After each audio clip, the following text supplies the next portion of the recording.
Hello दोस्तों, तो current affairs में हम लोग एक और नया क्वेश्चन ले लेते हैं आज। उसमें ये जो बहुत इंपॉर्टेंट क्वेश्चन है।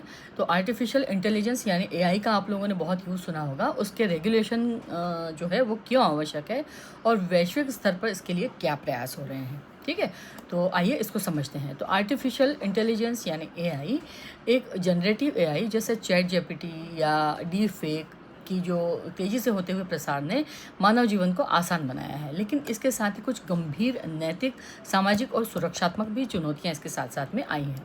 ठीक है, कैसे सामाजिक सुरक्षात्मक चुनौतियां कैसे खड़ी कर दी इसने, तो इसके जो रेगुलेशन है वो क्यों ज़रूरी है।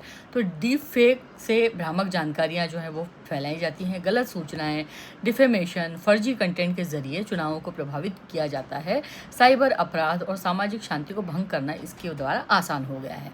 ठीक है, अब गोपनीय डेटा जो है वो जो प्राइवेसी है वो भी उसकी वजह से ब्रीच होती है। एआई मॉडल को प्रशिक्षित करने के लिए बड़े पैमाने पर व्यक्तिगत डेटा का उपयोग किया जाता है, जिससे निजता का जो अधिकार है हमारा उसका उल्लंघन होता है। ठीक है, रोजगार का प्रभाव, अब रोजगार पर इसका क्या प्रभाव पड़ता है। तो ऑटोमेशन की वजह से कई क्षेत्रों में नौकरियां जो है वो उसके खत्म होने की आशंका है और नैतिक और पक्षपातपूर्ण निर्णय इसकी वजह से लिए जा सकते हैं। एआई एल्गोरिदम में जो पूर्वाग्रह हैं, है ना, वो होने से भेदभावपूर्ण फैसले उसकी वजह से हो सकते हैं। अब वैश्विक प्रयास इसके लिए क्या किए जा रहे हैं। तो यूरोपीय संघ यानी EU एआई एक्ट जो है उन्होंने क्या किया है कि यूरोपीय संघ ने दुनिया का जो पहला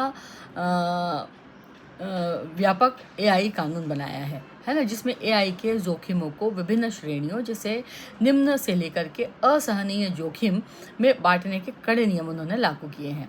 वैश्विक शिखर सम्मेलन में उन्होंने क्या एक ब्लेची पार्क है यूके में और कोरिया में आयोजित एक एआई सेफ्टी समिट में दुनिया के प्रमुख देशों ने एआई के सुरक्षित विकास पर सहमति जताई है। अब इसमें भारत का क्या दृष्टिकोण है। तो भारत एआई के सुरक्षित और जिम्मेदार उपयोग का समर्थन करता है, ताकि जो इनोवेशन है, नवाचार है, वो बाधित ना हो और नागरिकों की सुरक्षा भी सुनिश्चित की जा सके।